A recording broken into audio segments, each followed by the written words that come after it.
Welcome back to a new video. So in this workout I did this was Thursday of last week, so I'm quite behind on video editing, but I started out with some muscle snatches, then moved on to doing some no foots, which were surprisingly went really well, and then did some power clean and push presses, which went pretty decent, and then ended with a couple of front squats, which really didn't go that great.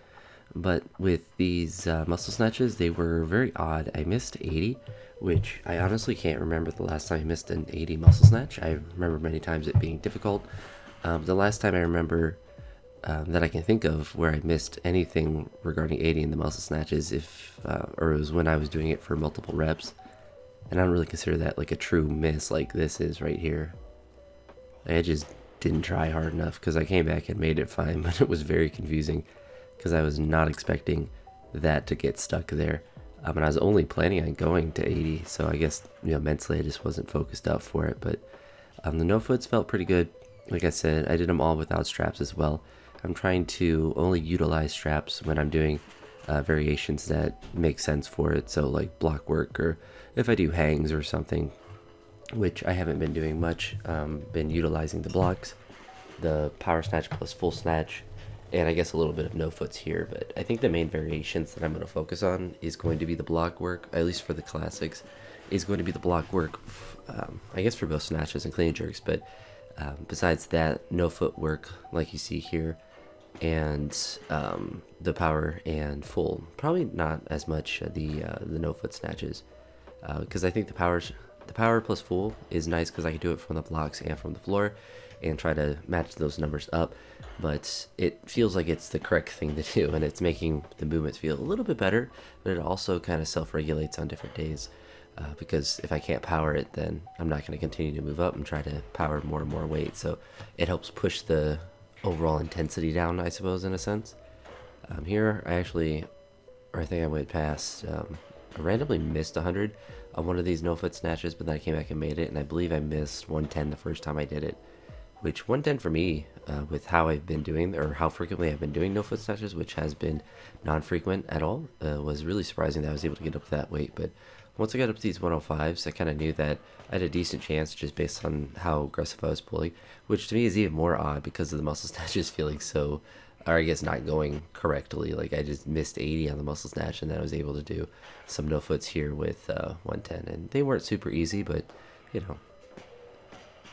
it is what it is with those. I'm excited to have done multiple singles with all of these weights too. I think that's really good just as far as the volume goes, but I don't necessarily regret this session, but the next day didn't go as well as you would have hoped for like a heavy / max out day.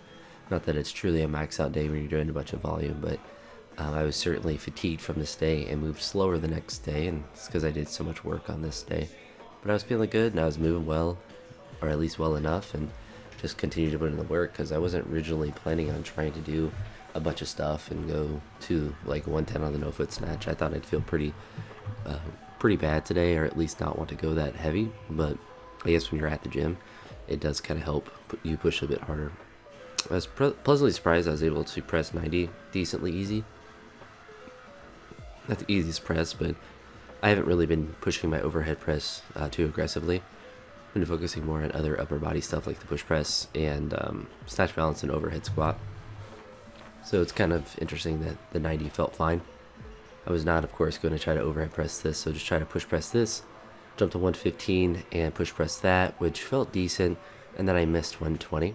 It's kind of cool to look back at these being super behind in editing in a sense, because I can see the progression of the next week of training and how it related to the previous days, because a lot of times you can look back at your notes and stuff and see the numbers that you did, but then now I can actually look and see like, oh, I missed 120, and not to spoil things, but I did hit 120 two different times in two different complexes in the push press in the next week of training. So it's kind of interesting to see like here it be like a weight I can't do, and the next week I'm able to actually do it.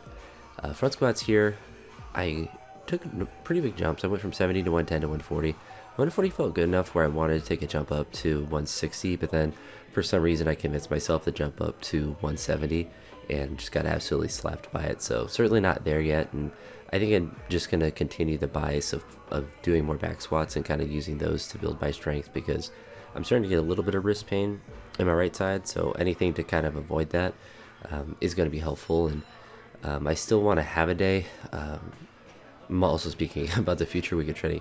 I also want to have a day where I do like triples in the front squat. I just haven't done it yet, but I've been hitting some back squats a couple times. So it's productive in a sense, but just want to continue to move well, get work done, and yeah, just move forward in training. But that's it for this one.